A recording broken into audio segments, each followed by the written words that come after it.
Welcome to Dr. Katina Talks, the podcast where we explore the journey to a more fulfilling, balanced, and meaningful life.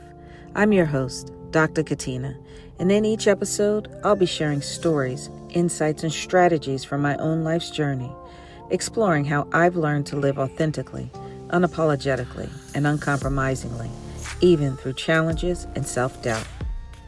Today's episode is all about self-care and the power of reciprocal relationships, those connections that uplift and recharge us. Let's dive in. I wanted to take some time today to chat about something really close to my heart, self-care. Too often, we experience that all too familiar feeling of juggling work, friendships, and personal life can sometimes leave us feeling drained. Let me share a recent experience that really highlighted the importance of taking care of myself without feeling guilty. Last week, I was feeling pretty under the weather. My work calendar was completely packed with appointments. Normally, I'd push through, thinking that powering through illness is a sign of dedication and strength.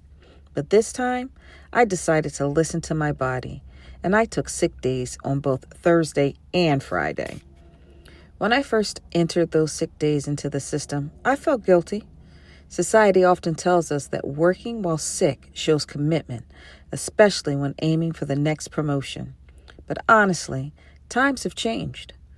We now know that everyone, even machines, need downtime to function properly. So why do we still feel guilty about taking a break for our physical or mental health? I always encourage my team to use their leave whenever they feel it is needed, and to do it without explanation or feelings of guilt, because leave is earned and necessary. This week, I had to take my own advice. I wasn't just physically sick, I was emotionally exhausted too. On Thursday, I took time out to rest my body and to heal it physically. And Friday was dedicated to recharging my mind. I spent both days on my green velour sofa, covered in a sheet of course, lounging in my pajamas, watching TV, enjoying comfort foods, and doing absolutely nothing. And man, did I feel rested on those 2 days. During those 2 days on my sofa, I realized I needed to step up my self-care game. I'm always there for others, ready to help and support, but I found myself in desperate need of someone to fill my cup. I wanted someone to genuinely ask how I was doing, to listen without just exchanging polite responses. I needed to be on the receiving end for a change. I realized that when you are the one giving your time and energy to others, asking how others are doing and ensuring they are okay, that over time, this can leave us feeling exhausted. By the end of the week, I was definitely running on empty, both physically and emotionally. In addition to being an academic and a licensed therapist, I also have a therapist who I see every other week. I have a wonderful husband who's always there for me, and I also have an amazing hairstylist I see every 6 weeks, and she never drains me emotionally. But instead, she recharges me all while making me look good. But at the end of this particular week, here I was, experiencing a time when I was feeling a unique kind of emptiness that needed attention. I'm going to pause in this story for a minute to bring your attention to something. Did you notice that I was both emotionally drained and physically sick? Which came first? Now, the following week, I decided to keep the self-care momentum going by reconnecting with 3 friends. I had dinner with one, coffee with another, and spent an entire day with the third. These moments reminded me just how important it is to have friendships that are both give and take. We call these reciprocal relationships. Let me share with you my experience with each friend. My first date was with friend A, who is also a therapist. And even though we only see each other a few times a year, whenever we reconnect, it feels like no time has passed at all. Friend A is full of empathy, compassion, and wisdom. And during dinner, I was venting to her about a one-sided friendship. And from our conversation, I walked away with 3 lessons. 1, people can only give what they have to give. 2, boundaries are essential. It's up to me how much of myself I offer. And 3, I should be grateful for the reciprocal friendships I do have. Now, people can only give what they have to give. To illustrate this point, friend A used 3 glasses with 3 different levels of water. One glass was full, another empty, and the third had just a sip left. She poured from the full glass into the empty one, showing that those who have a lot often give to others.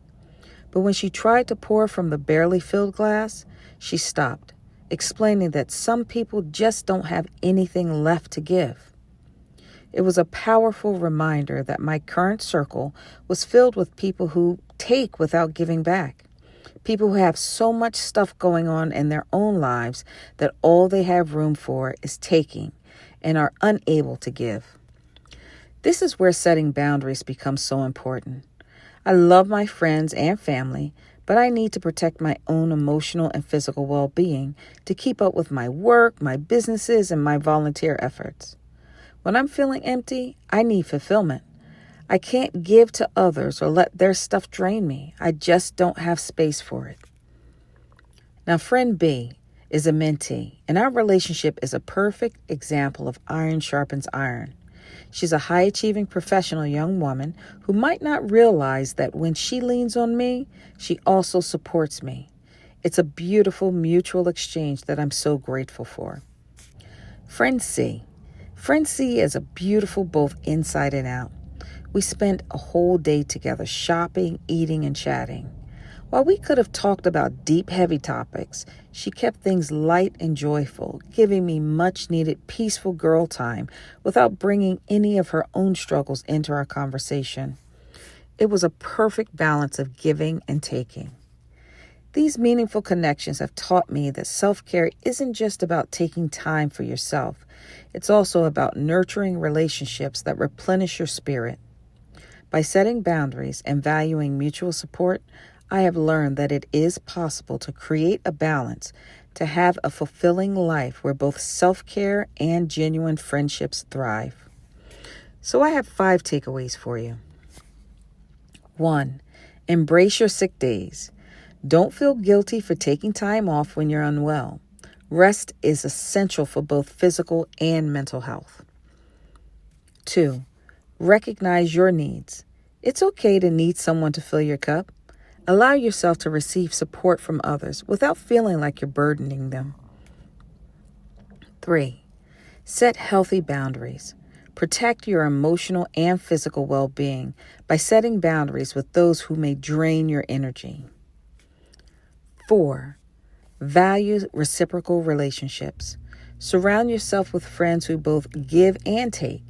Mutual support is key to maintaining fulfilling relationships. And 5. Nurture mutual support. Seek out and nurture relationships where both parties benefit and support each other's growth and well-being.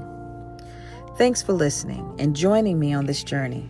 Remember, taking care of yourself isn't a weakness. It's a testament to your strength and self-worth. Until next time, take care and cherish the relationships that lift you up.